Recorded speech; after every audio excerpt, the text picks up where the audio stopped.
E aí, rapaziada, tudo certo com vocês? Hoje eu estou aqui para fazer um vídeo mais ensaio, por assim dizer, no sentido de que ele não tem nenhum roteiro, eu não pesquisei basicamente nada sobre, e eu só tô aqui mais para conversar com vocês em relação às minhas primeiras impressões sobre Berserk. Eu confesso que eu não fui fã dessa capa quando eu bati o olho não, apesar dela ser igual à original, né? O Berserk é um mangá que esteve esgotado no Brasil por muito tempo e que foi relançado em 2024 pela Panini. E eu decidi comprar porque é um mangá que eu tava procrastinando há muito tempo. E aí eu fui na Liberdade com a minha irmã e eu vi pra vender, eu falei, cara, eu acho que essa é a oportunidade, porque também já fazia muito tempo que eu não comprava mangá em loja física, né? Que eu não comprava mangá no geral, eu me dei conta de que eu basicamente não leio mangás, né? E como é um mangá muito elogiado, eu sempre tive muita curiosidade. Eu acho que, assim, no meu top 10, assim, o Berserk tava em segundo e em primeiro lugar é o Vagabond. E por muito tempo eu confundia os dois, mas se eu não me engano, o Vagabond conta a história de, acho que é de um diário, de um samurai real, assim, se eu não estiver enganada. Eu sei que é baseada em alguma coisa real. Já o Berserk, ele é mais fantasioso, né, fantástico. E, enfim, eu gostei pra caramba, é uma leitura muito fluida, tanto que quando eu terminei de ler de madrugada, eu queria ler mais. A questão é que eu não tenho mesmo, e eu tenho essa dificuldade com o mangá em relação à continuação. Porque esse mangá aqui, na loja eu paguei R$34. Se eu não me engano, na Amazon tava 30, então a diferença é mínima. Só que se eu pego dois, já dá 60, 70 e pouco. E aí já pesa mais. Então, assim, pra manter uma frequência comprando essas coisas que tem continuação, já é mais difícil pra mim. E é por isso que eu quis fazer esse vídeo mesmo, porque conforme eu for lendo, eu vou atualizando vocês sobre o que eu tô achando. Em 1988, Kentaro Miura publicou um one-shot de Berserk, né, um capítulo fechadinho, e nos anos seguintes passou a ser publicado pela revista chamada Monthly Animal House, que em 1992 foi substituída pela revista Young Animal. Uma curiosidade sobre essa revista é que, apesar dela ser de mangás e tal, em 1993 ela mudou o seu formato, colocando fotos de idols, atrizes na capa, em poses meio sugestivas, assim, não eram fotos vulgares, mas era sempre ali uma menina usando um biquíni, um maiô, uma coisinha assim, e era tipo assim, você tava lendo seu mangá lá, e aí tinha umas 20 páginas que eram só fotos dessa atriz, dessa idol, né? Nada de nudez, mas, né, propositalmente colocado ali. E aparentemente essa foi uma tática adquirida por muitas revistas japonesas para chamar o público. Principalmente para atrair o público masculino, né? Que normalmente era a qual esses mangás eram direcionados. É muito bizarro isso, né? Mas é uma curiosidade aí pra vocês. O Kentaro Miura faleceu em maio de 2021. Em setembro desse mesmo ano, publicaram o último capítulo escrito e ilustrado por ele. E em 2022, a série retomou sob a supervisão de um amigo de infância dele. Eu não sei como é que as coisas ficam a partir daí, se decai a qualidade ou não. Às vezes será melhor ter deixado a história em aberto. Então me digam vocês como é que ficou o andamento disso, se a qualidade permanece a mesma. A mesma coisa nunca vai ser, né? É tipo assistir The Office quando o Michael Scott saiu, mas eu não posso dizer porque eu não cheguei lá. Berserk ganhou duas adaptações para anime, uma de 97 e a outra de 2016. Aparentemente, essa de 97 não teve uma conclusão, porque nunca foi intenção que o anime fosse feito para acompanhar o mangá, mas sim para chamar uma atenção e um público para ele. Eu assisti o primeiro episódio, do de 97 mesmo. Algumas coisinhas são diferentes e, obviamente, o mangá continua infinitamente melhor, como é na maioria dos casos, mas eu adoro a estética dos mangás dos anos 90, né? Tinha um charme único, assim. E, enfim, eu já vou falar um pouquinho sobre essas diferenças que ocorrem. O de 2016 eu não assisti, então eu não sei dizer o que muda ali. E nem pretendo assistir também, né, gente? Foi só mais pra ter um comparativo, assim. O mangá se inicia com a gente vendo a bundinha do Guts, que é o nosso protagonista, que anda com uma espada giganorme, né? A gente nem sabe como que ele é capaz de segurar aquele negócio. E aí ele tá naquele ato, né? Naquela metelância, até que a mulher se transforma em um demônio. Então ela vira aquele bichão E o demônio, convencido de que o Guts tinha caído na armadilha dele, era na verdade o contrário, né? O Guts já tinha calculado tudo aquilo, e aí ele pega o bração e mete na boca do bicho, porque ele tem um braço mecânico que também serve como arma. Esse cara tem um traço maravilhoso. O mangá é uma obra de arte no sentido literal mesmo, porque tem o traço dele, que é muito bonito, muito detalhado. Haja paciência, gente, pra ficar desenhando arma, cavalo, esqueleto, bicho. Eu admiro muito quem tem essa santa paciência e essa habilidade, porque armadura, todas essas coisas são muito difíceis. E aqui tem o traço dele e tem um traço que é mais esfumaçado, que eu acho lindo, gente. Eu nem sei que material é esse, não sei se é um giz, mas nossa, é muito lindo, porque é tudo esfumaçado, assim, dá um contraste muito legal para algumas coisas. Eu acho que nos anos 80, 90 tava rolando uma popularização muito grande de homens bombados com espadas poderosas, magos, demônios, esqueletos. Eu não sei o quanto essa informação procede, mas eu não pude deixar de fazer uma ligação com o He-Man, porque são dois personagens muito ligados ao físico e à arma que eles utilizam, né? Mas diferentemente do He-Man, que é um herói, o Guts é um cara extremamente egocêntrico, egoísta, ele é muito detestável e ele não tá nem aí pra ninguém. Ele aparentemente só tá atrás de alguma vingança que eu ainda não sei qual é. Antes da gente começar, já é bom eu avisar que esse vídeo terá spoilers, porque eu vou estar literalmente narrando tudo o que estiver acontecendo nesse primeiro volume,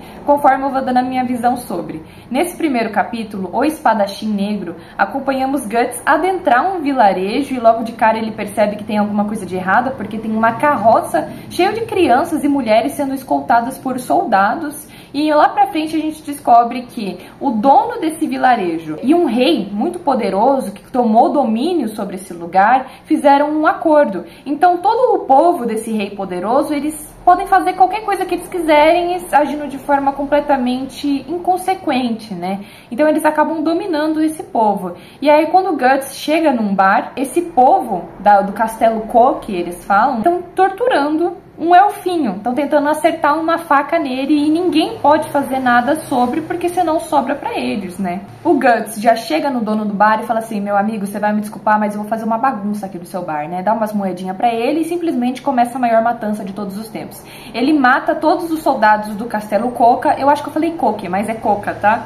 E deixando apenas um vivo, com uma flechada no nariz. Meu Deus, que agonia desse negócio. E fala assim: meu amigo, chega aqui, eu vou te deixar vivo porque você vai passar um recado pro seu chefe, pra mim, tá? Diz pra ele que o espadachim negro chegou. E quando um cara tenta acertar ele por trás, ele pega aquela espadona dele e parte o maluco no meio. Eu, sinceramente, gente, não sei ainda como que o cara aguenta segurar uma espada daquele tamanho, se ele tem algum poder sobrenatural, porque assim, só humano não é. Nisso que o capanga foi lá dar a mensagem, agora o bar tava sem esses capangas do Castelo Coca, o elfinho consegue se soltar e decide acompanhar o Guts como uma forma de gratidão por ele ter salvado a sua vida. Só que o Guts não tá nem um pouco interessado nisso, tanto que quando o elfinho vai tentar sentar no ombro dele, ele dá um peteleco e fala: ô, sai daqui, meu filho, não rela em mim, senão eu te esmago.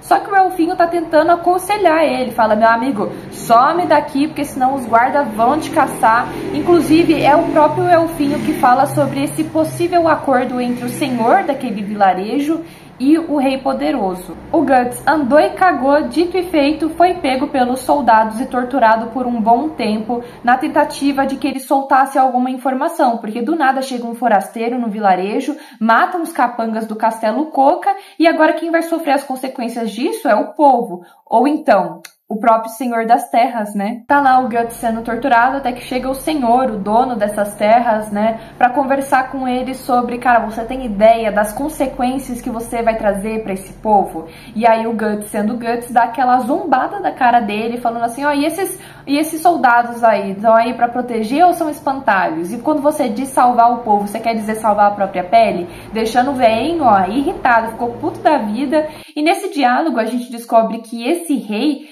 ele não é nem humano, ele veio do submundo, ele é um cara que come seres humanos e o próprio senhor do vilarejo que estava oferecendo os cidadãos para que tudo ficasse numa boa. Eu espero que eu esteja falando certo, gente, é cidadãos, né? Então aquela carroça ali que a gente viu no começo é na verdade uma oferenda para esse rei. A tortura continua, porém eles precisam deixar o Guts vivo para oferecê-lo para o Castelo Coca. Enquanto isso, o velhinho vai lá conversar com aquele rei, dá uma apaziguada na situação, olha, não foi nossa culpa, foi um forasteiro que chegou do nada, só que de nada adianta, né? O clima ali entre os dois estava meio tenso, o velho já borrando as calças, porque agora quem estava em risco era ele. Ele até oferece um aumento de oferendas, oferece dinheiro, mas nada disso realmente importa para esse rei.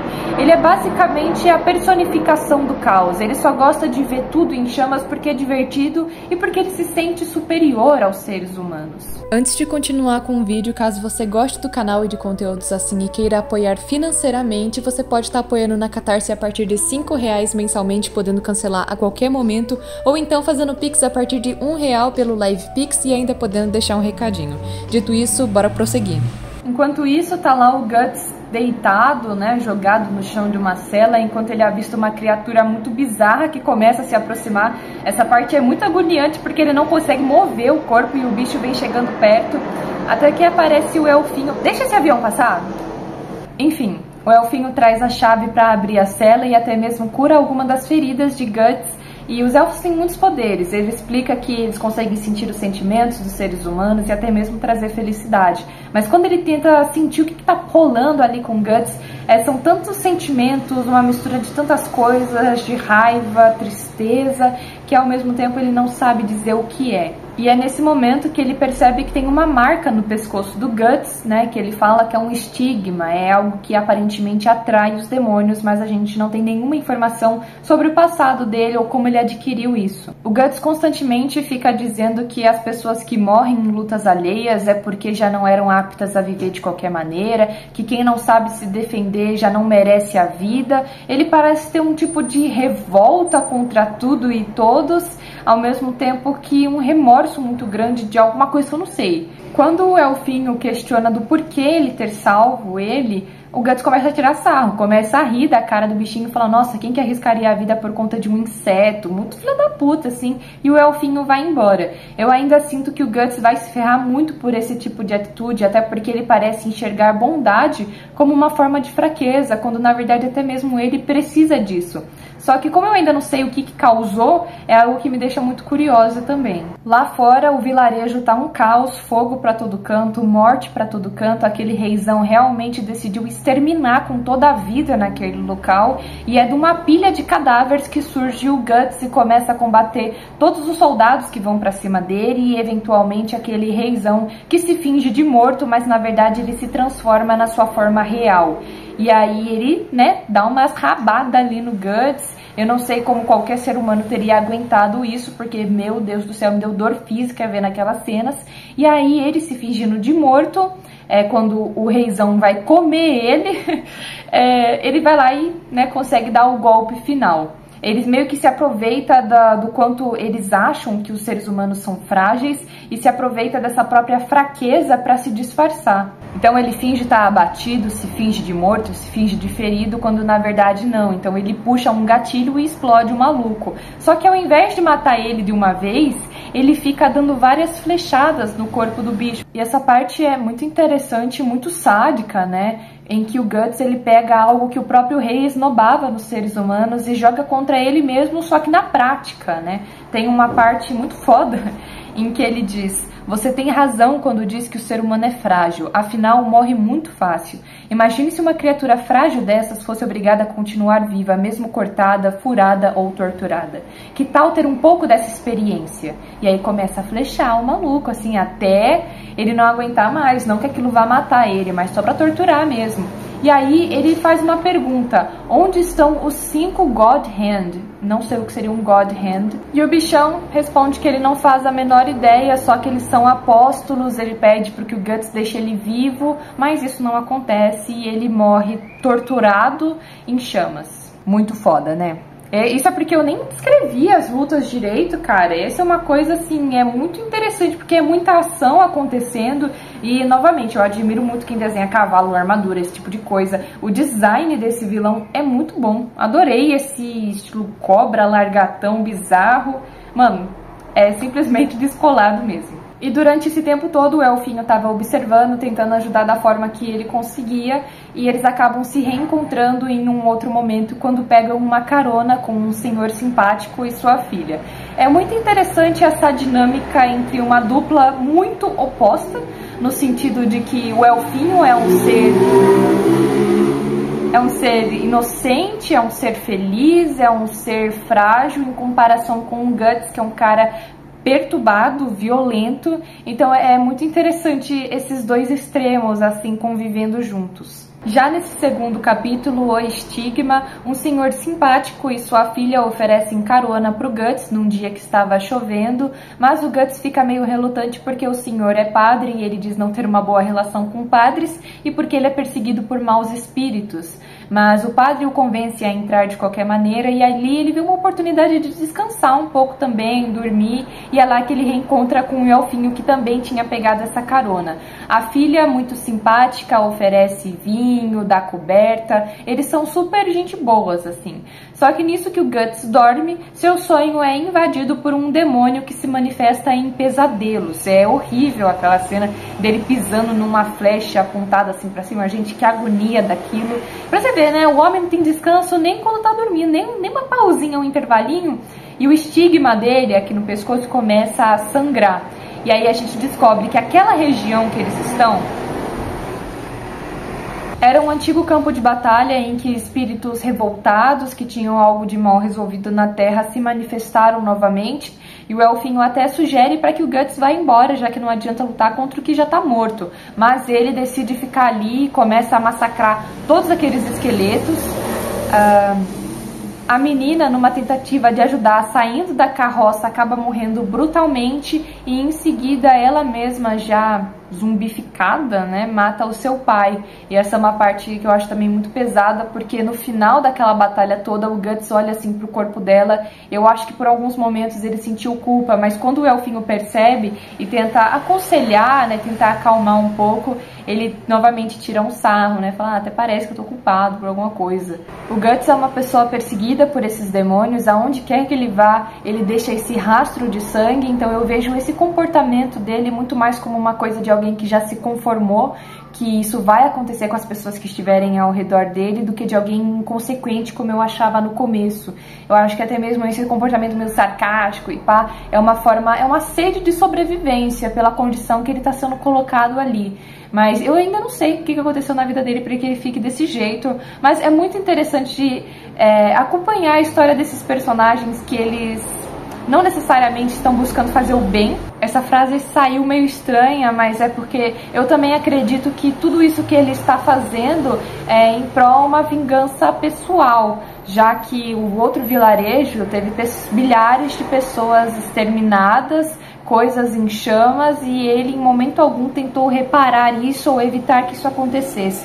Ele só queria literalmente matar o bichão, e a forma do fato dele ser forte e tudo mais também passa um ar de superioridade às outras criaturas. E eu acho que o mangá vai desenvolver muito esse lado dele. Já nesse último capítulo, que não se encerra nesse volume, O Anjo da Guarda da Ambição, acompanhamos Guts adentrar um outro vilarejo também comandado por um demônio disfarçado, em que ele fala que qualquer um que seja suspeito de espionagem ou peregrinação seja acusado e executado por heresia, o que torna essas execuções em praça pública cada vez mais recorrentes,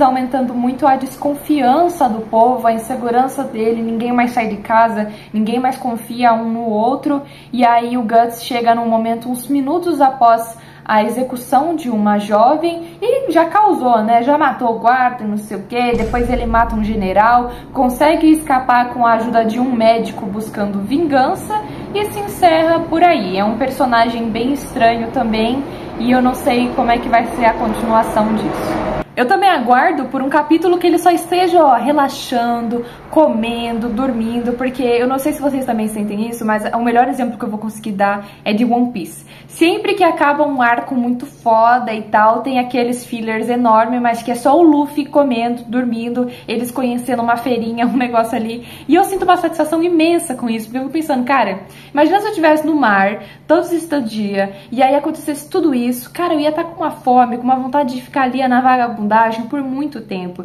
Então quando aparecem esses episódios do Luffy só comendo, é satisfatório pra mim. E aí eu olhando esse homem aqui sofrendo tanto, gente, me dá uma vontade de ver, meu filho, vai dormir. Vai, entendeu? Demônios, dá uma pausinha aí pro nosso colega. E eu espero que isso aconteça em algum momento. Espero que ele se sinta em paz em algum momento. É só uma observação que eu queria fazer mesmo, porque, enfim, eu queria ter falado isso antes e perdi o timing. Esse é um mundo pessimista, governado por demônios, em que o Guts parece a personificação da ira humana, uma pessoa que teve que ficar forte não por uma opção, mas porque ele teve que ser. E as pessoas estão constantemente só tentando sobreviver, tirando vantagens umas das outras, tendo que firmar acordo com esses demônios. E eu estou muito ansiosa para ver para onde isso tudo vai, porque o pessoal fala que é bem pesado. Eu ainda acho que muitos lados assim vão ser desenvolvidos, principalmente psicológicos. E essa é a parte que eu mais quero saber. Não é nem pela construção do mundo em si, que eu também achei muito bacana, mas principalmente pelo personagem Guts, que parece ser extremamente perturbado e complexo. E esse foi um vídeo mais conversando mesmo, peço desculpa se muitas vezes eu fico tipo, mas, porque é muito difícil eu só conseguir narrar uma história, e eu tentei fazer isso de uma forma mais descontraída mesmo. Então eu vou ficando por aqui, espero que vocês tenham gostado, me falem aí o que vocês acham de Berserk, se vocês já leram, se vocês gostam, se vocês leram, não gostaram, vamos conversar um pouco, meu cérebro está derretendo. E até uma próxima.